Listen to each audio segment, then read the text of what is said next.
તમને આમ પુણ્ય કેવો લાગે? ગરીબ લાગે કે સુખી લાગે? ભરતભાઈ, પુણ્યનું નામ તો સાંભળ્યું છે ને? કોણ હતો પુણ્ય? આ કયા જમાનામાં થયો? હે, ભગવાન મહાવીરના સમયમાં. બરાબર. એનું નામ પુણ્ય નહોતું, એનું નામ પૂનમચંદ શેઠ હતું. હવે હું તમને પૂછું છું, પુણ્ય તમને ગરીબ લાગે કે પુણ્ય સુખી લાગે? તમને નથી પૂછતો. હવે તમે છો જ સુખી, આ લોકો બચારા દુખી છે તમારા લીધે. સુખી કે ગરીબ? મને એટલા જ જવાબ આપી. કારણ બોલો. એમ તમે ખાલી ઠોકાઠોક કરો તો નહીં ચાલે. આજ નહીં જવા દઉં હું તમને. ક્યારેક ક્યારેક સ્કૂલની અંદર 10 મિનિટ સર વધારે લઈ લે છે ને, નહીં જાने दूंगा. आज पूरे का पूरा होमवर्क करना ही पड़ेगा, यहीं पे करना पड़ेगा. सुखी कारण શું? સંતોષી. તમારા બંનેનો જવાબ આ જ છે ને?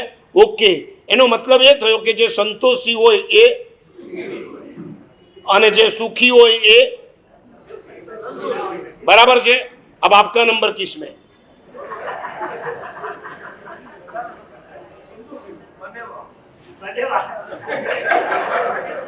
બંનેમાં એટલે સુખી ને દુખી બેવમાં?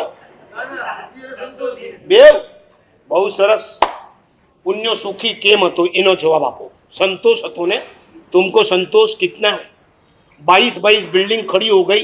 अब दे दूं 24 भगवान के नाम पर, 24 से आगे एक भी बिल्डिंग नहीं बनाने की. हाथ जोड़ो धारणा विग्रह.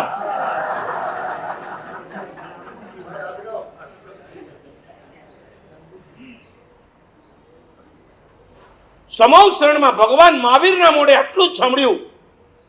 પરિગ્રહનું પરિમાણ કરો, તમારા જેવો કોઈ સુખી નથી. અને પુણ્યએ પરિગ્રહ પરિમાણ રોજ 2 દોકડાથી કમાણી વધારે નહીં કરવાની. પુણ્ય સુખી થઈ જાય.